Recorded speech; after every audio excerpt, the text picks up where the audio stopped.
जय श्री राम। आज है मंगल का पावन दिन, एक ऐसे दिन जो समर्पित है संकट मोचन श्री हनुमान जी को।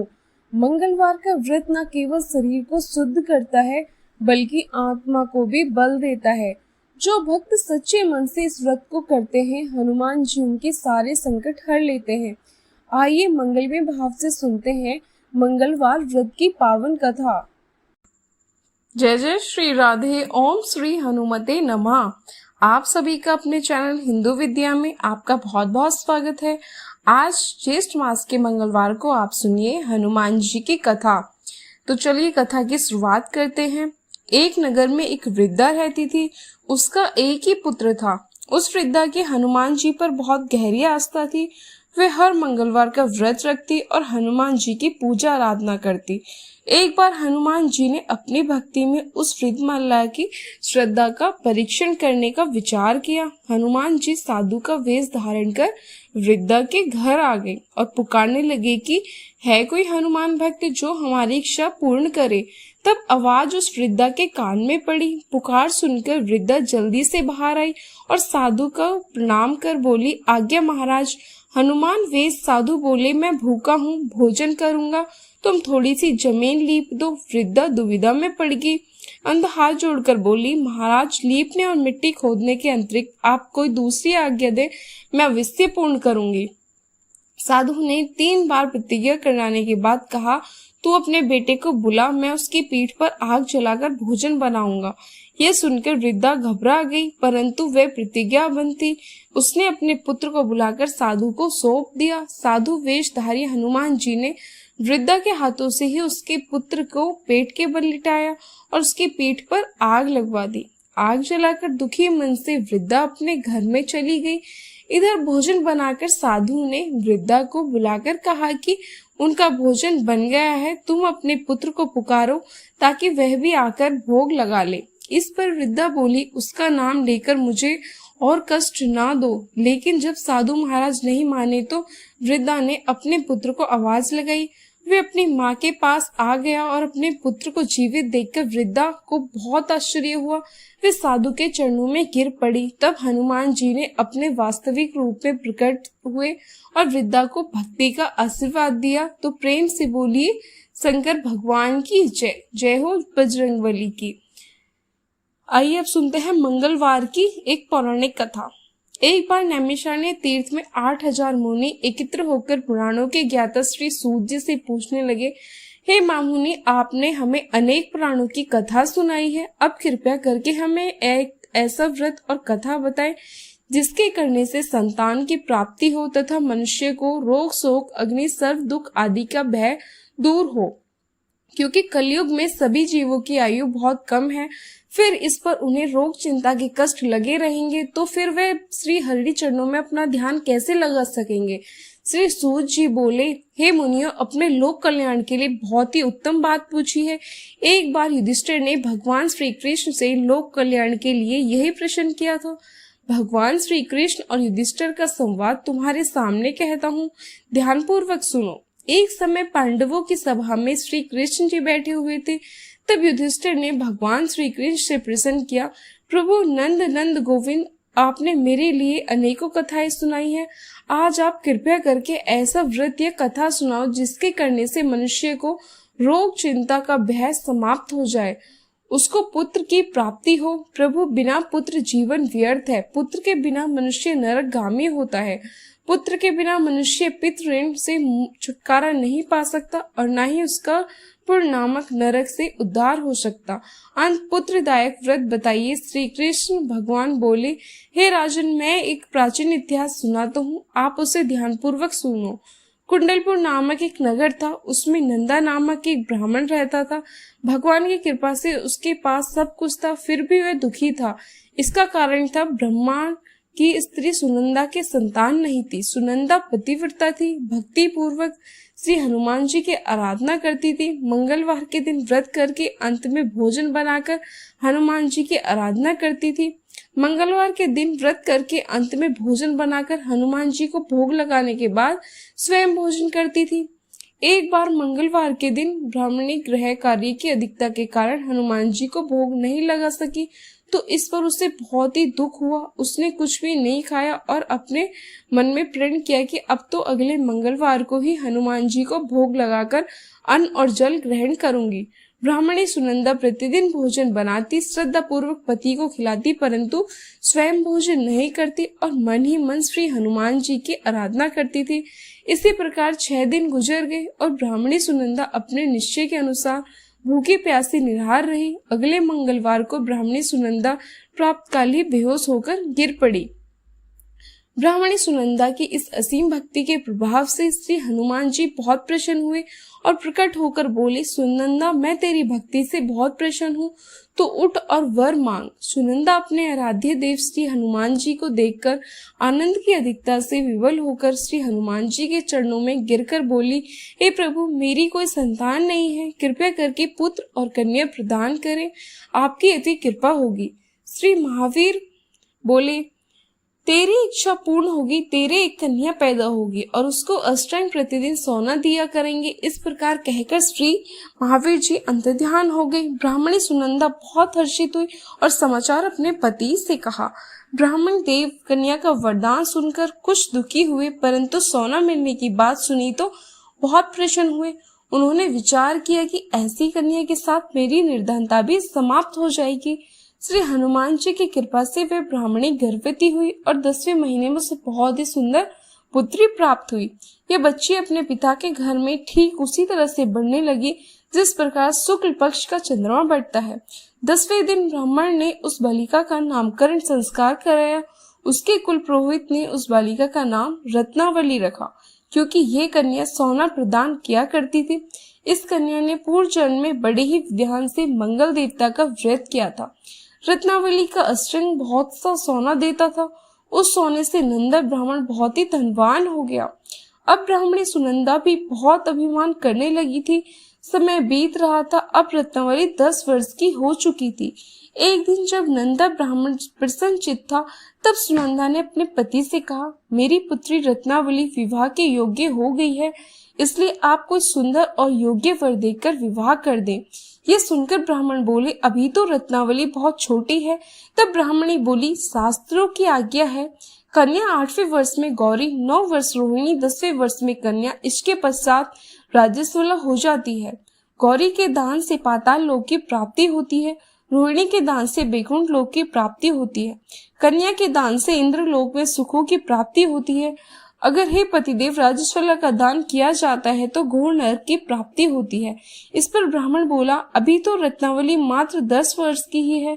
मैंने तो 161 साल की कन्याओं के विवाह कराए हैं, अभी जल्द ही क्या है। तब ब्राह्मणी सुनंदा बोली, आपको तो लोभ अधिक हो गया है। लगता है अगर 11वें वर्ष विवाह नहीं होता है तो इसमें मानसिक धर्म के रक्त का पिता और बड़े भाई को पान करना पड़ता है। शास्त्रों में कहा गया है कि माता पिता और बड़ा भाई राजस्वला कन्या को देखता है तो वह अवश्य ही नरकगामी होता है। तब ब्राह्मण बोला, अच्छी बात है, कल मैं अवश्य ही योग्य वर की तलाश में अपना दूध भेजूंगा। दूसरे दिन ब्राह्मण ने अपने दूध को बुलाया और आज्ञा दी कि जैसे सुंदर मेरी कन्या है वैसा ही सुंदर वर उसके लिए तलाश करो। दूत अपने स्वामी की आज्ञा पाकर निकल पड़ा। पंपई नगरी में उसने एक सुंदर लड़की को देखा। यह बालक एक ब्राह्मण परिवार का बहुत गुणवान पुत्र था। इसका नाम सोमेश्वर था। दूत ने इस सुंदर और गुणवान ब्राह्मण के पुत्र के बारे में अपने स्वामी को पूर्ण विवरण दिया। ब्राह्मण नंदा को भी सोमेश्वर अच्छा लगा। फिर एक सुमुहूर्त में विधि पूर्वक कन्यादान करके ब्राह्मण संतुष्ट हुए, परंतु ब्राह्मण के मन में तो लोभ समाया हुआ था। उसने कन्यादान तो कर दिया था पर बहुत ही खिन्न था। उसने विचार किया कि रत्नावली तो अब चली जाएगी और मुझे इससे जो सोना मिलता था वह भी अब नहीं मिलेगा। नहीं, मेरे पास जो धन था कुछ तो विवाह में खर्च हो गया और जो शेष बचा है वह भी कुछ दिनों के बाद समाप्त हो जाएगा। मैंने तो इसका विवाह करके बहुत बड़ी भूल कर दी। अब कोई ऐसा उपाय हो कि रत्नावली मेरे घर में ही बनी रहे, अपने ससुराल ना जाए। लोभ रूपी राक्षस ब्राह्मण की मस्तक पर शाता चाह रहा था। रात भर अपनी सैया पर बेचैनी से करवट बदलते बदलते उसने एक बहुत ही क्रूर निर्णय लिया। अपने विचार किया कि जब रत्नावली को उसका पति सोमेश्वर अपने घर के लिए ले जाएगा तो वे मार्ग में छिपकर सोमेश्वर का वध कर देगा और अपनी लड़की को अपने घर ले आएगा। इससे नियमित रूप से उसे सोना भी मिलता रहेगा और समाज का कोई मनुष्य उसे दोष भी नहीं दे सकेगा। जब अगले दिन सुबह हुई तो नंदा और सुनंदा ने अपनी जमाई तथा लड़की को बहुत सारा धन देकर विदा किया। सोमेश्वर अपनी पत्नी रत्नावली को लेकर ससुराल से अपने घर की तरफ चल दिया। ब्राह्मण नंदा महालोभ के वशीभूत होकर अपनी मति खो चुका था। पाप पुण्य का उसे विचार भी नहीं था। अपने भयानक और क्रूर निर्णय को कार्य रूप देने के लिए उसने अपने दूत को मार्ग में अपने जमाई का वध कराने के लिए भेज दिया, ताकि रत्नावली से प्राप्त होने वाला सोना उसे हमेशा मिलता रहे, वे कभी निर्धन ना हो। ब्राह्मण के दूत ने अपने स्वामी की आज्ञा का पालन करते हुए उसके जमाई सोमेश्वर का मार्ग में ही वध कर दिया। समाचार प्राप्त कर ब्राह्मण नंदा मार्ग में पहुंचा और रोती हुई अपनी पुत्री रत्नावली से बोला, हे पुत्री, मार्ग में लुटेरे ने पति का वध कर दिया। भगवान की इच्छा के आगे किसी का वश नहीं चलता। अब तू घर चल, वहां पर ही रहकर शेष जीवन व्यतीत कर। जो भाग्य में लिखा है वही होगा। अपने पति की अकाल मृत्यु से रत्नावली बहुत दुखी हुई। करुण क्रंदन और रुदन करती हुई अपने पिता से बोली, हे पिताजी, संसार में जिस स्त्री का पति नहीं है उसका जीना व्यर्थ है। मैं अपने पति के साथ ही अपने शरीर को जला दूंगी और सती होकर अपने इस जन्म को माता पिता के नाम को तथा सास ससुर के यश को सार्थक करूंगी। ब्राह्मण नंदा अपनी पुत्री रत्नावली के वचनों को सुनकर बहुत दुखी हुआ। विचार करने लगा कि मैंने व्यर्थ ही जमाई का वध का पाप अपने सिर लिया है। रत्नावली तो उसके पीछे अपने प्राण तक देने के लिए तैयार है। मेरा तो दोनों तरफ से मरण हो गया। धन तो अब मिलेगा नहीं। जमाई वध के पाप के फल स्वरूप यम यातना भुगतनी पड़ेगी। यह सोचकर वह बहुत ही दुखी हुआ। सोमेश्वर की चिंता बनाई गई कि रत्नावली सती होने की इच्छा से अपने पति का सिर अपनी गोद में रखकर चिता पर बैठ गई। जैसे ही सोमेश्वर की चिता को अग्नि लगाई गई, वैसे ही प्रसन्न होकर मंगल देव वहां प्रकट हुए और बोले, रत्नावली, मैं तेरे पति भक्ति से बहुत प्रसन्न हूँ, तू वर मांग। तब रत्नावली ने अपने पति का जीवन दान में मांगा। मंगल देव बोले, रत्नावली, तेरा पति अजर अमर है, ये महाविद्वान भी होगा और इसके अलावा तेरी जो इच्छा हो वे वर मांग।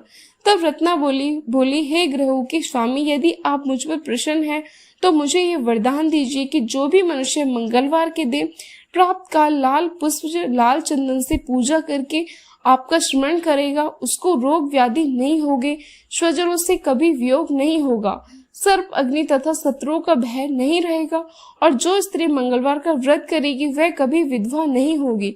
मंगल देव ने तथास्तु कहकर अंतर ध्यान हो गए। सोमेश्वर मंगल देव की कृपा से जीवित हो उठा।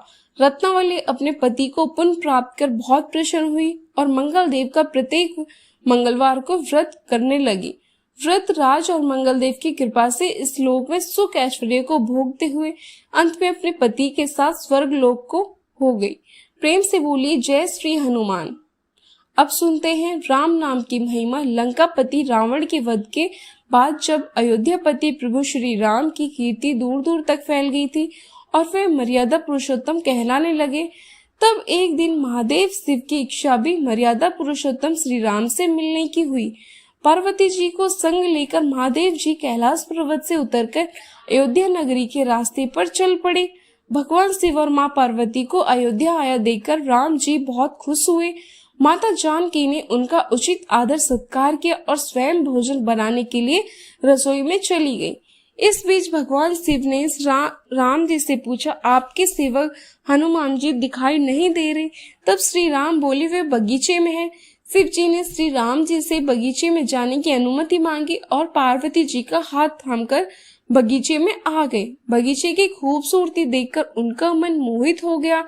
आम के घने वृक्ष के नीचे हनुमान जी दिन दुनिया से बेखबर गहरी नींद में सोए हुए थे और एक लय में खराटों से राम नाम की ध्वनि उठ रही थी।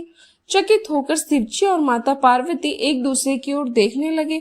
माता पार्वती मुस्कुराई उठी और वृक्ष की कलियों की ओर इशारा किया। राम नाम सुनकर पेड़ की डालियां भी झूमने लगी थी। इसके बीच से भी राम नाम उच्चित हो रहा था।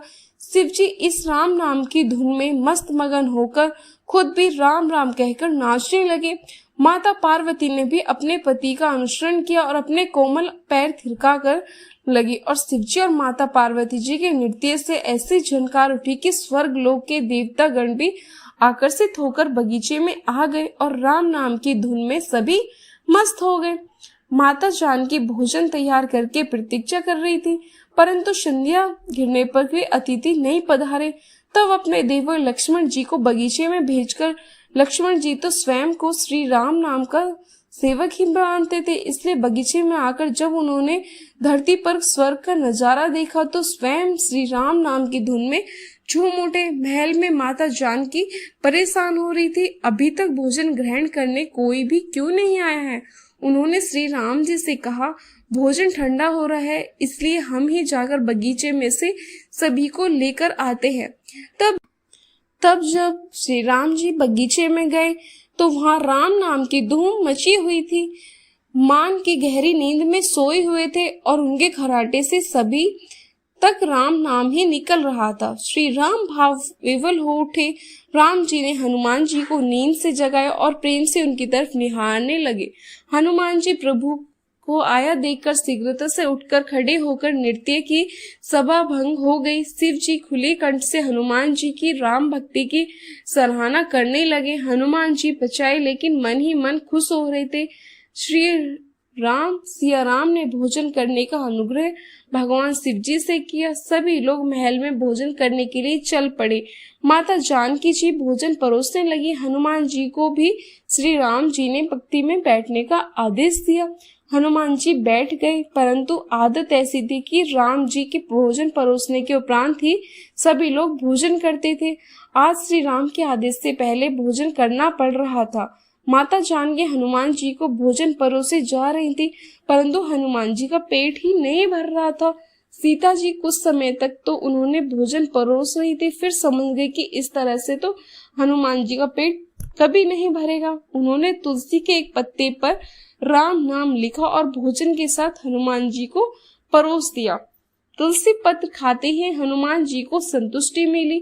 वह भोजन खाकर उठकर खड़े हो गए। भगवान शिव शंकर ने प्रसन्न होकर हनुमान जी को आशीर्वाद दिया कि आपकी राम भक्ति युगों युगों तक याद की जाएगी और आप संकट मोचन के नाम से जाने जाएंगे। आइए अब सुनते हैं राम नाम की महिमा की दूसरी कहानी। महादेव जी को एक बार बिना किसी कारण के किसी को प्रणाम करते देखकर पार्वती जी ने पूछा, आप किसको प्रणाम करते रहते हो? तब शिव जी ने अपनी धर्म पत्नी पार्वती जी से कहा कि देवी, जो व्यक्ति एक बार राम के नाम लेता है उसे मैं 3 बार प्रणाम करता हूँ। पार्वती जी ने एक बार शिव जी से पूछा, आप शमशान में क्यों जाते हो और यह चिता की भस्म शरीर पर क्यों लगाते हो? उसी समय शिवजी पार्वती जी को शमशान में ले गए। वहाँ एक सब अंतिम संस्कार के लिए लाया गया। लोग राम नाम सत्य है कहते हुए सबको ला रहे थे। शिवजी ने कहा कि देखो पार्वती, इस शमशान की ओर जब लोग आते हैं तो राम नाम का स्मरण करते हुए आते हैं और इस सब की निम्नता से कई लोगों के मुख से मेरे अति प्रिय दिव्य राम नाम निकलता है। उसी को सुनने में शमशान में आता हूँ और इतने लोगों के मुख से राम नाम का जप करवाने में निमित्त बनने वाले इस सब को मैं सम्मान करता हूँ, प्रणाम करता हूँ और अग्नि में जलने के बाद उसकी भस्म को अपने शरीर पर लगा लेता हूँ। राम नाम बुलवाने वाले के प्रति मुझे इतना प्रेम है कि एक बार शिवजी कैलाश पर पहुंचे और पार्वती जी से भोजन मांगा। तब पार्वती श्री विष्णु सहस्त्र नाम का पाठ कर रही थी। पार्वती जी ने कहा, अभी पाठ पूरा नहीं हुआ है, कृपया थोड़ी देर प्रतिज्ञा करें। तब शिव जी ने कहा कि इसमें तो समय और श्रम दोनों लगेंगे। संत लोग जिस तरह से सहस्त्र नाम को छोटा कर लेते हैं और नित्य जपते हैं, वैसा उपाय तो कर लेते हैं। पार्वती जी ने पूछा कि वह उपाय कैसे करते हैं, मैं सुनना चाहती हूँ। शिव जी ने बताया, केवल एक बार राम कह लो, तुम्हें सहस्त्र नाम भगवान के 1000 नाम लेने का फल मिल जाएगा। एक राम नाम 1000 दिव्य नामों के समान है। तब पार्वती जी ने वैसा ही किया। भगवान बोले, श्री राम राम रमेहित रमे रमे मनोरमे सहस्त्र नाम तत् तुल्य राम नाम वरानने। ये राम नाम सभी आपदाई को हरने वाले, सभी संपदा को देने वाले दाता हैं, सारे संसार को विश्राम या शांति प्रदान करने वाले हैं, इसलिए मैं इसे बार बार प्रणाम करता हूँ। भव सागर की सभी समस्याओं को, दुखों के बीज को भुज को रख देने वाले, समूल नष्ट कर देने वाले, सुख संपत्तियों को अर्जित करने वाला, यमदूतों को खोदेड़ने वाला केवल राम नाम का जप है। इसलिए प्रिय पूर्वक स्वयं भी राम नाम जपते रहना चाहिए, दूसरों को भी प्रेरित करके राम नाम जपना चाहिए। इससे अपना और दूसरों का तुरंत कल्याण हो जाता है। यही सबसे सुलभ और अचूक उपाय है, इसलिए हमारे देश में प्रणाम राम राम कहकर किया जाता है। आइए अब सुनते हैं विल्व वृक्ष की महिमा। एक बार नारद जी ने भोलेनाथ जी की स्तुति करके पूछा कि प्रभु, आपको प्रसन्न करने के लिए सबसे उत्तम और सुलभ साधक क्या है? त्रिलोकीनाथ, आप तो निर्विकार और निष्काम हैं, आप सहज ही प्रसन्न हो जाते हैं। फिर भी मेरी जानने की इच्छा है कि आपको क्या प्रिय है। तब शिव जी बोले, नारद जी, वैसे तो मुझे भक्त के भाव सबसे प्रिय है, फिर भी आपने पूछा है तो मैं बताता हूँ। मुझे जल के साथ साथ विल्व पत्र बहुत प्रिय है। जो अखंड विल्व पत्र मुझे श्रद्धा से अर्पित करता है, मैं उन्हें अपने लोक में स्थान देता हूँ। नारद जी भगवान शंकर और माता पार्वती की वंदना करके अपने लोक को चले गए। उनके जाने के पश्चात पार्वती जी ने शिव जी से पूछा कि हे प्रभु, मेरी ये जानने की बड़ी तीव्र इच्छा हो रही है कि आपको बेलपत्र इतने प्रिय क्यों हैं? कृपया करके मेरी जिज्ञासा को शांत कीजिए। तब शिव जी बोले, शिवे, विल्व के पत्ते मेरी जटा के समान हैं। उसका त्रिपत्र यानी 3 पत्ते यजुर्वेद, चतुर्वेद, सामवेद हैं। शाखाएं समस्त शास्त्र का स्वरूप है। विल्व वृक्ष को आपको पृथ्वी का कल्प वृक्ष समझे, जो ब्रह्मा, विष्णु और शिव रूपी है। हे पार्वती, स्वयं महालक्ष्मी जी ने शैल पर्वत पर विल्व वृक्ष रूप में जन्म लिया था। इस कारण भी वेल का वृक्ष मेरे लिए अति प्रिय है। महालक्ष्मी जी ने विल का रूप धरा, यह सुनकर पार्वती जी केतुल में पड़ गई और पार्वती जी को केतुल से उपजी जिज्ञासा को रोक ना पाई। उन्होंने पूछा, देवी लक्ष्मी ने आखिर विल वृक्ष का रूप क्यों लिया? आप ये कथा के विस्तार से कहिए। तब भोलेनाथ ने देवी पार्वती जी को कथा सुनाना आरंभ किया।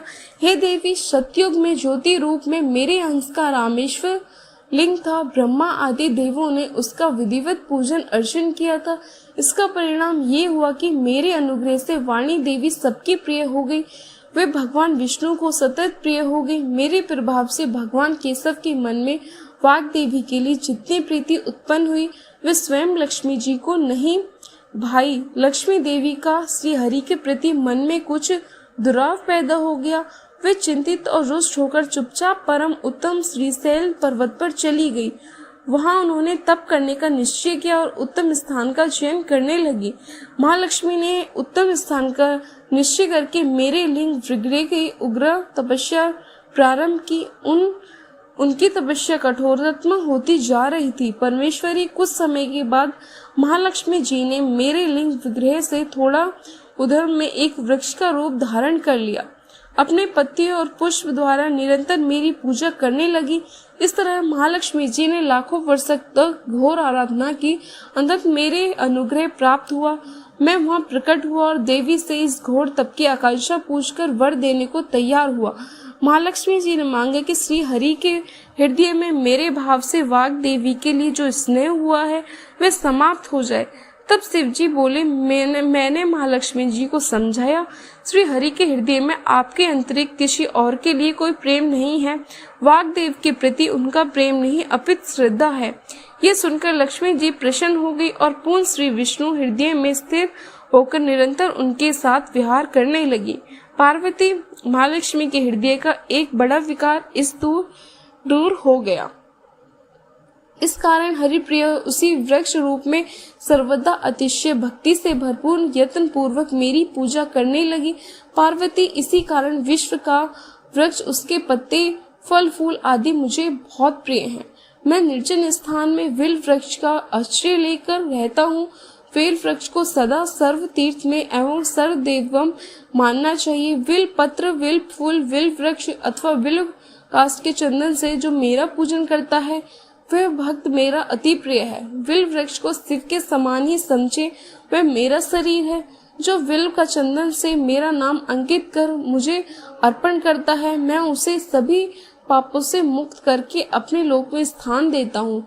हे देवी, उस व्यक्ति को स्वयं लक्ष्मी जी भी नमस्कार करती है जो मेरा पूजन करता है। जो विल्व मूल में प्राण छोड़ता है, उसका रुद्र देह प्राप्त होता है, और ऐसा मनुष्य पर सदैव ही माता लक्ष्मी की कृपा रहती है, और साथ ही साथ भगवान नारायण की कृपा भी उन पर सदैव बनी रहती है।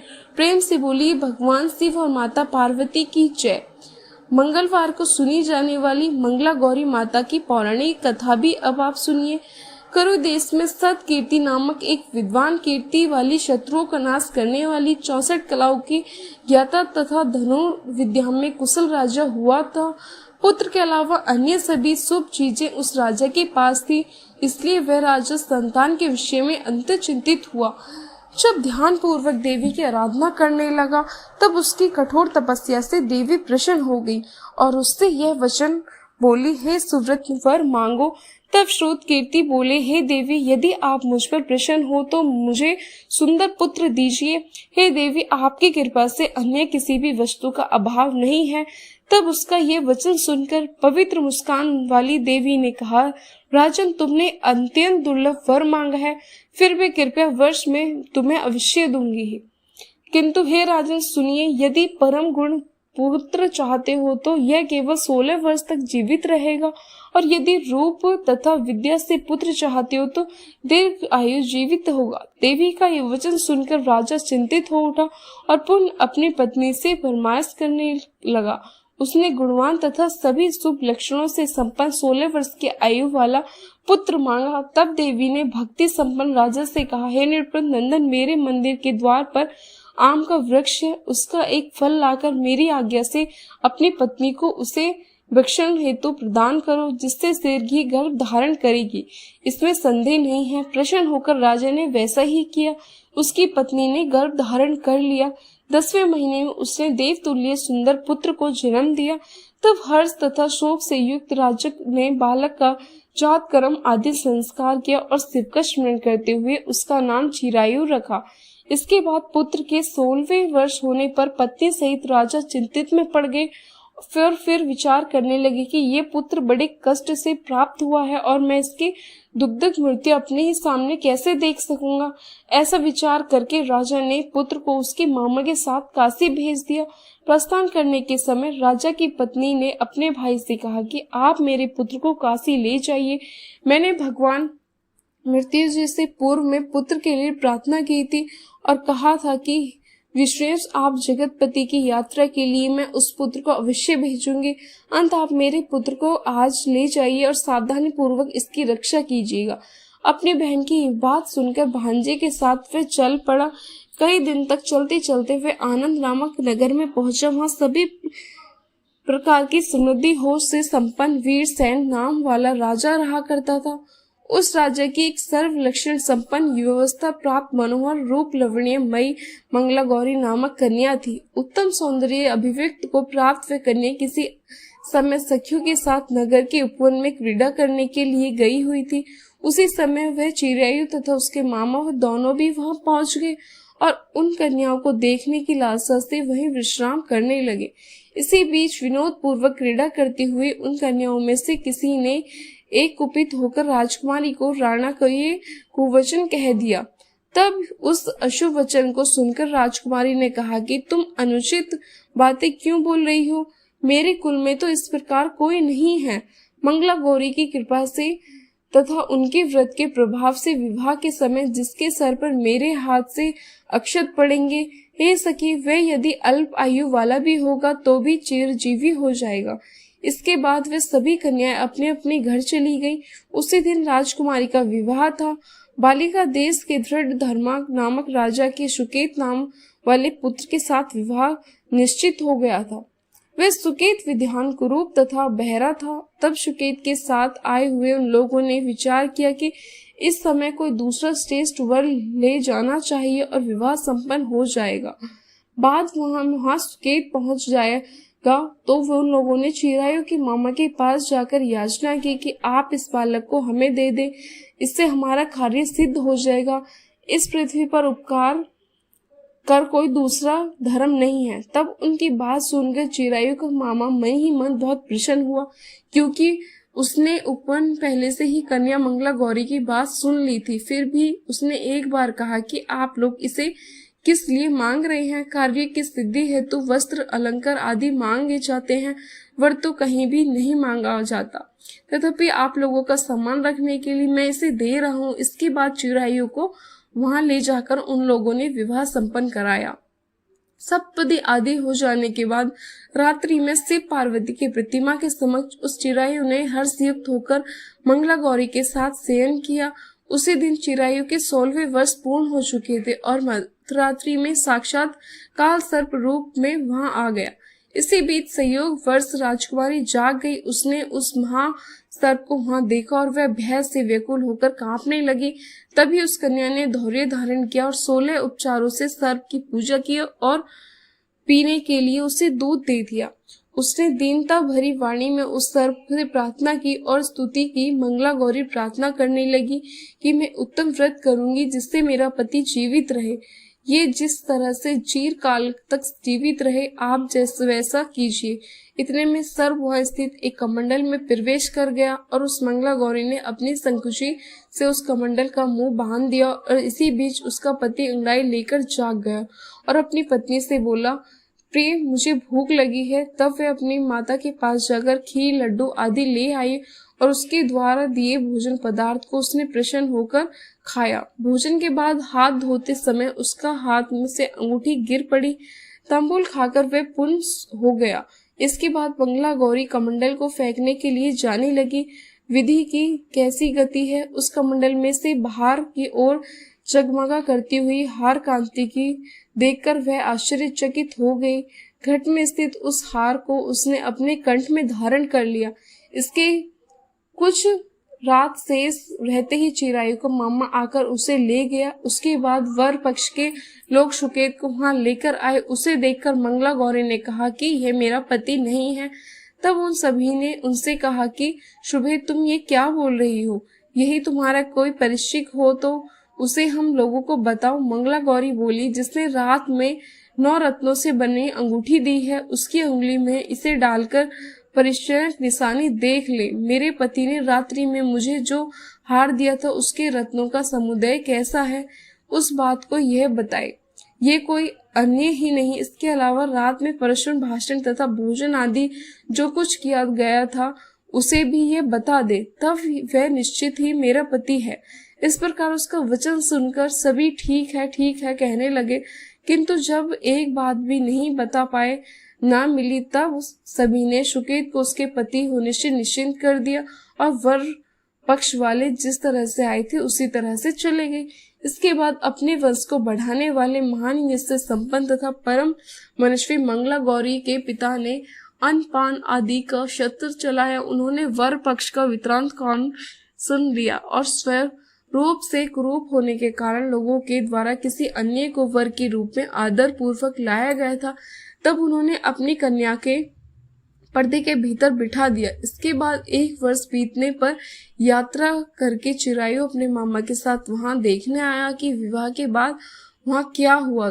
तब भीतर से उसे देखकर वह मंगला गौरी अत्यंत प्रसन्न हुई और माता पिता से बोली कि मेरा पति आ गया। तब राजा ने अपने स्वजनों को बुलाकर पूर्व में कहे गए सभी परिचय के निशानी को देखकर मंद मुस्कान वाली अपनी कन्या चिरायु को सौंप दी। राजा ने शिष्ट जनों को साथ लेकर विवाह का उत्सव कराया। इसके बाद राजा वीर सिंह ने वस्त्र आभूषण आदि सेना घोड़े रथ और अन्य बहुत ही सामग्री देकर उन्हें विदा किया। इसके बाद कुल को आमंत्रित करते हुए चिरायु अपनी पत्नी तथा मामा को साथ लेकर सेना के साथ अपने नगर पहुंचा।